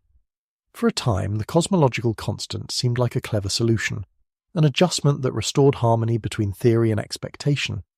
However, the illusion of a static universe would soon crumble. In the 1920s, Russian mathematician Alexander Friedmann and Belgian priest Georges Lemaitre independently found solutions to Einstein's original equations without the cosmological constant that predicted an expanding universe. Einstein dismissed these results, thinking they were mathematical curiosities with no physical meaning. But in 1929, Edwin Hubble's observations of receding galaxies provided direct evidence that the universe was indeed expanding. The static model that Einstein had sought to preserve was untenable. Confronted with this reality, he reportedly called the cosmological constant his greatest blunder, though historians debate whether he ever used those exact words. Whether or not the phrase was uttered, Einstein's sentiment was clear. He regretted introducing an arbitrary term to force his equations to match human assumptions rather than following their natural implications. Ironically, what he once considered an error has become one of the most important ideas in modern cosmology. The cosmological constant, reinterpreted as a form of dark energy, now stands at the heart of our understanding of the accelerating universe. In hindsight, Einstein's so-called blunder may have been a stroke of genius centuries ahead of its time. The cosmological constant represents an energy density filling all of space uniformly, a kind of vacuum energy. In Einstein's equations, it acts as a pressure that drives space to expand, opposing the gravitational attraction of matter. When the density of matter was high in the early universe, gravity dominated, slowing expansion. But as the universe grew and matter thinned out, the cosmological constant remained constant, eventually becoming the dominant force and causing the acceleration we observe today. In this modern context, L is no longer an arbitrary adjustment, but a measurable quantity that defines the large-scale dynamics of the cosmos. Still, the concept raises deep philosophical and scientific questions. Why does the cosmological constant have the value it does? Quantum field theory suggests that even empty space should have enormous energy due to virtual particle fluctuations, yet the observed value of L is unimaginably smaller, by a factor of 10 to 120 than these theoretical predictions. This staggering mismatch, known as the cosmological constant problem, remains one of the greatest unsolved puzzles in physics. It suggests that either our understanding of quantum vacuum energy is profoundly incomplete, or some hidden mechanism cancels out almost all of it, leaving only a tiny residue to drive cosmic acceleration. The cosmological constant also challenges our intuition about nothingness. If space itself has an inherent energy that cannot be removed, then even perfect emptiness is not truly empty. It possesses a structure, a tension, a creative potential that can shape the universe on the larger scales. Einstein introduced L reluctantly, but its modern resurrection shows that the fabric of space-time is more dynamic and mysterious than he ever imagined. When Einstein first proposed the cosmological constant, he did so not out of experimental necessity, but aesthetic conviction. He sought mathematical beauty and consistency in a universe that, to his mind, must be eternal and symmetric. The expansion of the universe disrupted that symmetry, introducing time and change on a cosmic scale. Yet it was this very impermanence, this dynamic unfolding of space and time, that turned out to be more beautiful and profound than the static perfection he envisioned.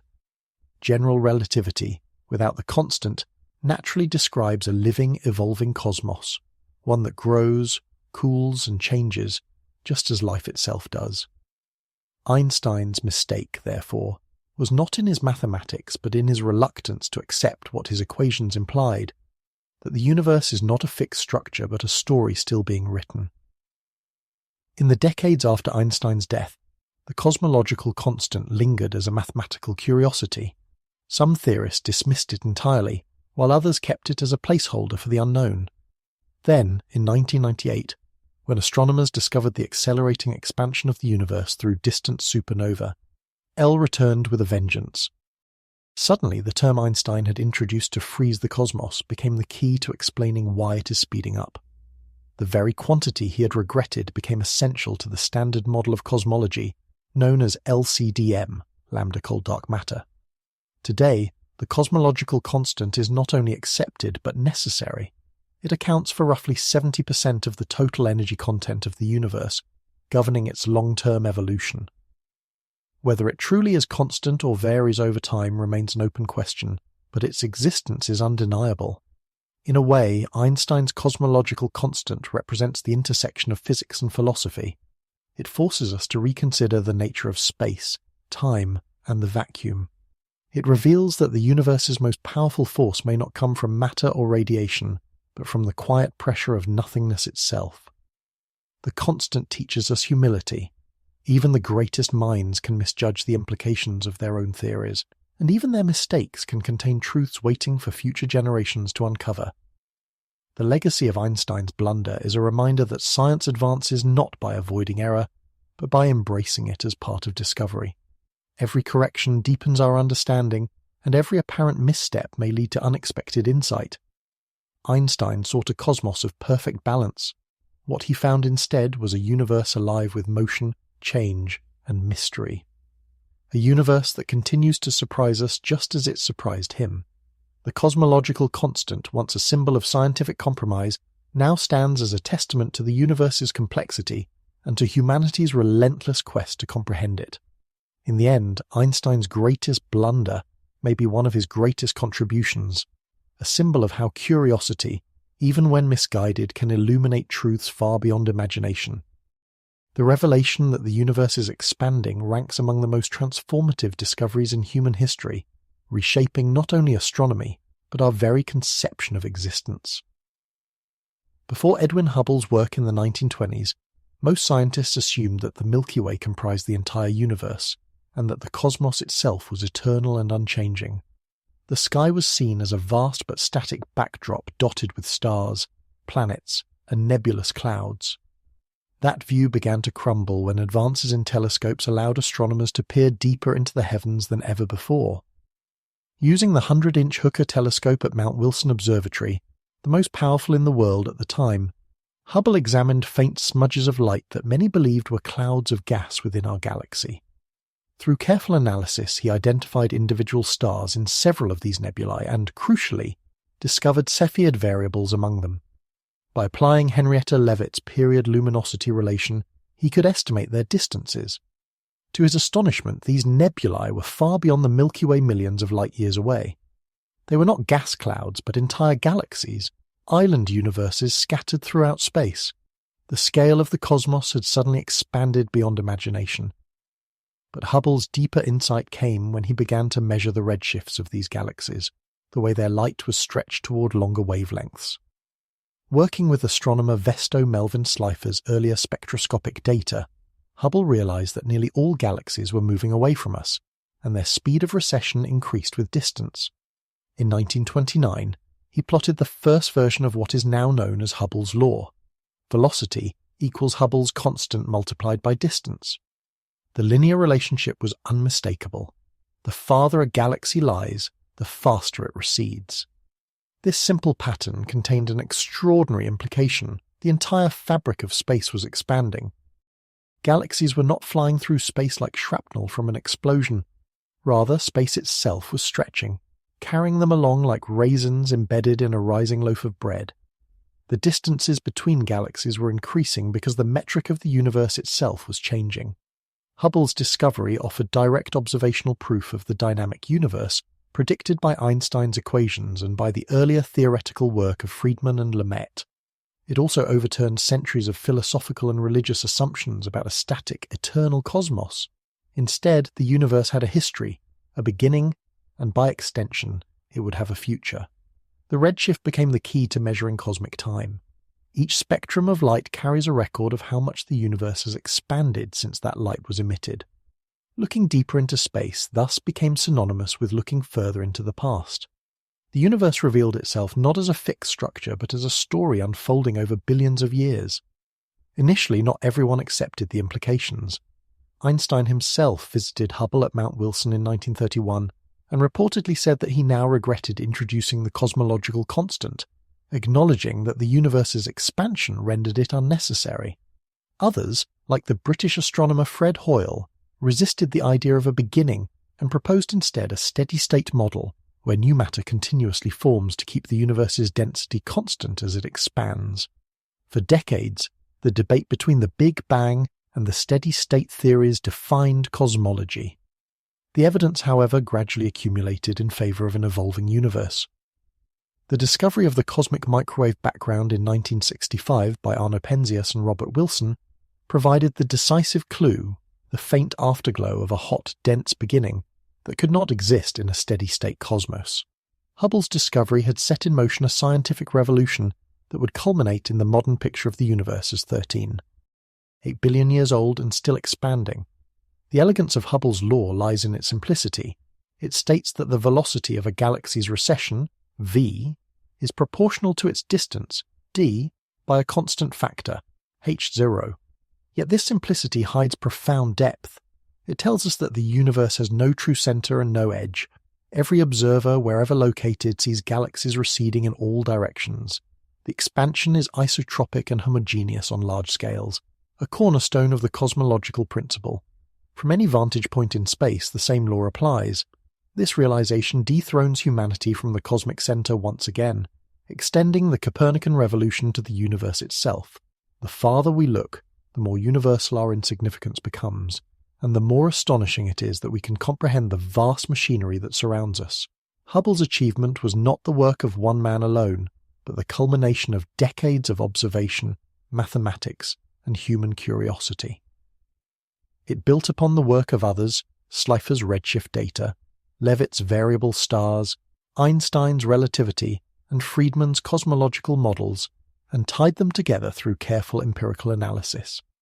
The universe, once thought eternal, was revealed to be dynamic and evolving, born from a fiery beginning and destined for transformation.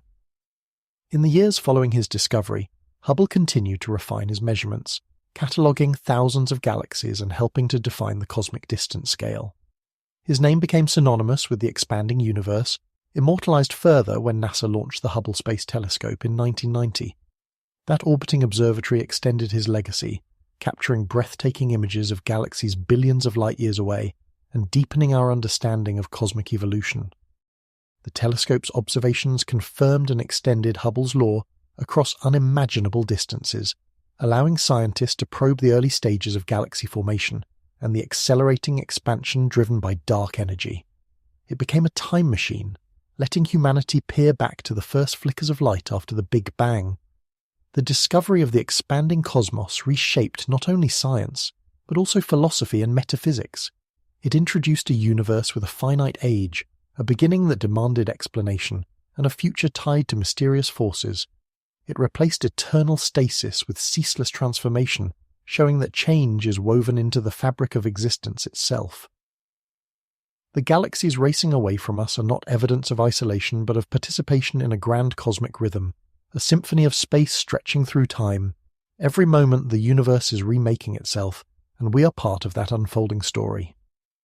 What began as faint smudges on a photographic plate turned out to be messages from across eternity, whispering the truth that reality itself is expanding. Hubble's discovery invites humility and wonder in equal measure. It reminds us that progress arises when we dare to question the familiar, when we follow evidence rather than expectation. A century after his work, the universe continues to expand, and so does our understanding of it. The galaxies that Hubble observed are now even farther away, their light still journeying through the stretching fabric of space. As the cosmos grows, so too does the reach of human curiosity. The expanding universe is not just a physical fact, it is a metaphor for knowledge itself, forever widening, forever unfolding, and forever revealing new horizons to those who look up and ask, what lies beyond? Every universe must obey a balance between the forces that shape its destiny, gravity pulling inward, expansion pushing outward. The delicate interplay of these two cosmic influences determines whether the universe will expand forever, slow and collapse, or hover eternally on the edge between the two. This balance is encapsulated in the concept of critical density, a value that represents the precise amount of matter and energy required for the universe to be perfectly flat. If the actual density is higher than the critical value, gravity will eventually overcome expansion and pull everything back together into a big crunch. If it's lower, expansion will go on forever, thinning out matter until the cosmos becomes a cold, dark void. A universe at exactly the critical density would continue to expand indefinitely, but at an ever-decreasing rate, asymptotically approaching stillness without ever reaching it. This fine balance is the knife edge upon which cosmic fate rests. The idea of critical density arises directly from Einstein's equations of general relativity applied to cosmology. These equations, combined with assumptions of large-scale uniformity, give rise to the Friedman equations, which describe how the expansion rate of the universe changes with time depending on its matter, energy, and curvature. The critical density, RC, can be expressed as 3h2, 8pg, where h is the Hubble constant, the current rate of expansion, and g is the gravitational constant. The value of RC defines the boundary between open, closed, and flat universes. In simple terms, It's the cosmic tipping point between eternal expansion and ultimate collapse. Observations show that the critical density today is roughly 1029 grams per cubic centimetre, an unimaginably tiny amount, about 5 hydrogen atoms per cubic metre. Yet that minuscule density, spread across the incomprehensible vastness of the cosmos, decides its ultimate fate. For much of the 20th century, astronomers sought to determine whether the universe had more or less matter than this critical threshold. The visible stars and galaxies clearly weren't enough. They account for only a small fraction of the total mass required. But hidden matter revealed itself indirectly through its gravitational effects. Galaxies rotated faster than they should, based on visible light alone, and galaxy clusters exhibited more gravity than luminous matter could provide. These discrepancies led to the concept of dark matter, an invisible substance that interacts through gravity but not light. Dark matter made up much of the missing mass, bringing the universe closer to the critical density. Still, measurements showed that even with dark matter included, there wasn't enough mass to make the universe closed. The discovery of dark energy in the late 1990s complicated this picture further. Unlike matter, which slows expansion through gravity, dark energy accelerates it, acting as a repulsive component with negative pressure. When its contribution is factored in, the total energy density of the universe appears to be exactly equal to the critical density. In other words, we live in a flat universe, balanced precisely between the forces of expansion and gravity. This remarkable coincidence, so close to perfect equilibrium, raises profound questions about why the cosmos is so finely tuned. The simplest explanation comes from cosmic inflation, a brief period of rapid expansion that occurred fractions of a second after the Big Bang. Inflation would have stretched space so vastly that any initial curvature became undetectable, much like how the surface of Earth appears flat to someone standing on it. As a result, even if the universe began with curvature, inflation smoothed it out, locking the total density close to the critical value. This is one of the triumphs of the inflationary model. It not only explains the flatness problem, but also accounts for the uniformity of the cosmic microwave background. Yet the balance between matter, and dark energy remains astonishingly precise. Current measurements suggest the universe is composed of roughly 5% ordinary matter, 27% dark matter, and 68% dark energy. Together, these components add up to the critical density within a margin of error of less than 1%. That such different forms of energy, one attractive, one repulsive, combine so perfectly seems almost miraculous. Some physicists see in this balance an echo of the anthropic principle. If the density were even slightly different, life as we know it could not exist.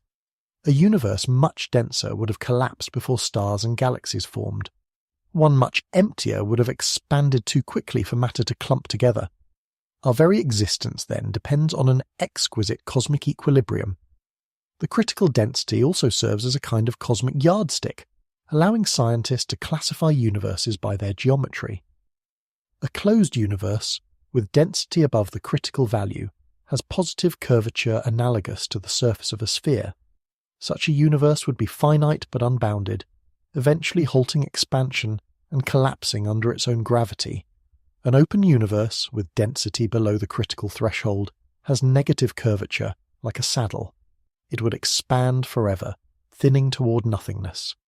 A flat universe, right at the critical density, has zero curvature and infinite extent, expanding eternally but never collapsing. Observations of the cosmic microwave background and large-scale galaxy surveys confirm that our universe fits the flat model almost perfectly. This flatness doesn't mean the universe is simple. The balance of energy components changes over time. In the early universe, radiation dominated. Later, matter took control, slowing expansion. In the current epoch, dark energy has taken over, pushing the universe into accelerated growth. Though the total density remains equal to the critical value, the composition driving it shifts a delicate cosmic dance that defines every phase of cosmic history. The concept of critical density also reveals how sensitive the universe's fate is to its initial conditions. Had the density after the Big Bang been even slightly higher, by 1 part in 100,000 the universe would have recollapsed within a few million years. Had it been slightly lower, it would have expanded so rapidly that matter would never have gathered into galaxies. This fine-tuning problem, known as the flatness problem, underscores how improbable our universe's balance appears without inflation to explain it. The precision is so extreme that it suggests deep underlying principles governing the cosmos. Some theories propose that multiple universes exist, each with different densities and physical laws, and we inhabit one of the few where the balance allows complexity. Others suggest that the critical density is not coincidence but necessity, a result of self-regulating dynamics within the fabric of space-time. Whatever the explanation, this equilibrium defines everything we see. It determines how galaxies form, how time unfolds, and how the universe will ultimately evolve. We live in a cosmos balanced on a razor's edge, expanding but not flying apart, stable yet always changing.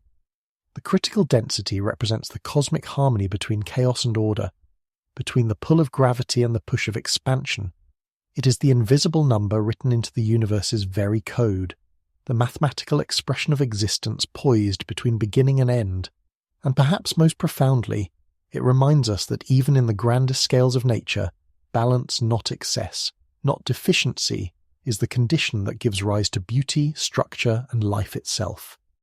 The concept of eternal inflation stretches the imagination to its limits, suggesting that our entire observable universe may be only a tiny patch within a unimaginably vast and diverse cosmic expanse. To understand it, we must return to the earliest fraction of a second after the Big Bang, when the universe underwent an extraordinary period of exponential expansion known as cosmic inflation. This idea, proposed in the early 1980s by physicists such as Alan Guth, Andrei Lind and Alexei Starobinsky, was introduced to solve several deep puzzles in cosmology. Why the universe appears so uniform on large scales, why it seems flat rather than curved, and why there are no magnetic monopoles or other relics predicted by earlier theories. Inflation posits that a tiny region of space filled with a high-energy vacuum field expanded faster than the speed of light for an incredibly brief moment, far less than a trillionth of a second. In that instant, the universe grew from subatomic size to macroscopic scales, smoothing out any irregularities and setting the stage for the cosmos we observe today. When inflation ended, the energy stored in the vacuum was converted into matter and radiation, igniting the Big Bang as we know it. But in the mathematics of inflationary theory, the process doesn't necessarily end everywhere at once. Quantum fluctuations, the same random jitters that govern subatomic particles, can cause inflation to stop in some regions while continuing in others. The result is a self-replicating universe. Pockets of space where inflation ceases become bubble universes like our own, while elsewhere inflation continues indefinitely, spawning new bubbles without end. This never-ending process is what cosmologists call eternal inflation, and it implies that our universe is just one bubble in a vast multiverse of infinite diversity. Each bubble may have its own laws of physics, its own constants of nature, and its own history of cosmic evolution. In some, gravity might be stronger. In others, atoms might not form at all. There could be universes where stars never ignite or where time flows differently. The multiverse, in this picture, is not a parallel fantasy realm, but a physical consequence of known physics extrapolated to its logical extreme. In the landscape of eternal inflation, universes are born like droplets in a cosmic foam, endlessly budding from the inflationary sea. To observers within any given bubble, their universe appears to be all there is, stretching infinitely in every direction. Yet beyond their cosmic horizon, new universes continue to form, each separated from the others by inflating space expanding faster than light. Communication between these bubbles is impossible. They are causally disconnected, forever isolated by the accelerating expansion of the inflationary field. Still, the physics that gives rise to them is universal, governed by the same quantum principles that operate in the smallest laboratory experiments. This concept transforms our understanding of reality. It suggests that the Big Bang was not the unique beginning of everything, but merely a local event in an eternally self-reproducing process. Our observable universe, with its galaxies, stars and life, might be one small island in an infinite archipelago of universes. Some physicists view this as a natural outcome of inflation combined with quantum mechanics. Others see it as speculation that stretches science into metaphysics. Yet the mathematics works, and the idea elegantly explains several cosmic coincidences. For example, the puzzling fine-tuning of the cosmological constant and other physical parameters might not require a deep underlying principle. Instead, if there are countless universes with varying constants, we find ourselves in one that happens to allow the emergence of life, because only in such a universe could observers exist to ask the question. This reasoning, known as the anthropic principle, is controversial but compelling. It doesn't claim that the universe was designed for us, only that we can exist only in universes with properties compatible with our existence. In a multiverse, fine-tuning becomes a matter of cosmic statistics rather than mystery. The idea of eternal inflation also reshapes the meaning of time and beginning. If new universes are constantly budding off from the inflating background, there is no single origin point, no moment when everything began. Time itself becomes local to each bubble, with each universe possessing its own timeline, starting when inflation ends within it. From the perspective of the larger inflationary field, creation is ongoing and eternal. There was never a before, only an endless process of becoming. Some theorists liken it to a fractal structure, where patterns repeat at every scale, and each new universe carries within it the potential to spawn others. The multiverse, in this sense, is not just vast, it is infinite, self-similar and inexhaustible. Yet eternal inflation raises profound philosophical and scientific challenges. If other universes exist beyond our cosmic horizon, can we ever detect them? By definition, they lie outside our observable reach, separated by regions of space expanding faster than light. Some cosmologists propose that subtle signatures of collisions between bubble universes might be imprinted in the cosmic microwave background, circular patterns or temperature anomalies revealing ancient impacts. So far, no definitive evidence has been found, but searches continue. Others suggest that quantum entanglement across the multiverse might leave faint statistical traces in the distribution of galaxies. Though these ideas remain speculative, they show how the boundaries of physics are being pushed by the implications of inflation. The multiverse hypothesis also blurs the line between science and philosophy. If we can never observe other universes directly, are they truly part of science? Some argue that their existence is an unavoidable prediction of otherwise well-tested theories, much like the existence of the unobservable interior of a black hole follows from general relativity. Others caution that a theory which predicts everything risks explaining nothing. Still, the notion of eternal inflation offers a powerful framework that connects the smallest quantum fluctuations to the grandest cosmic structures. It may one day unify cosmology and particle physics, linking the birth of universes to the behavior of fields and symmetries at the Planck scale. In many ways, eternal inflation redefines the cosmic narrative. Instead of a single creation event, reality becomes a vast, ceaselessly expanding tree of universes, each branch blossoming with its own laws, histories, and possibilities. Our universe, with its stars and life, is merely one leaf among countless others. This vision is humbling, but also liberating. It reminds us that our existence is both miraculous and inevitable, a product of the endless creativity of the cosmos. If eternal inflation is correct, then the story of creation never truly ends. New universes are continually being born, each carrying its own potential for wonder. Somewhere, beyond the horizon of our comprehension, other skies are forming, other galaxies are taking shape, and perhaps even other beings are looking up pondering the same mysteries we do. In the grandest sense, the universe is not a singular noun, but a verb A process of perpetual unfolding. The multiverse is the ultimate expression of cosmic abundance, an infinite tapestry woven from the same laws that govern every atom and every thought. And in that vastness, a universe, small as it may be, is not insignificant. It is one verse in an eternal symphony of existence, echoing forever through the boundless expanse of creation itself.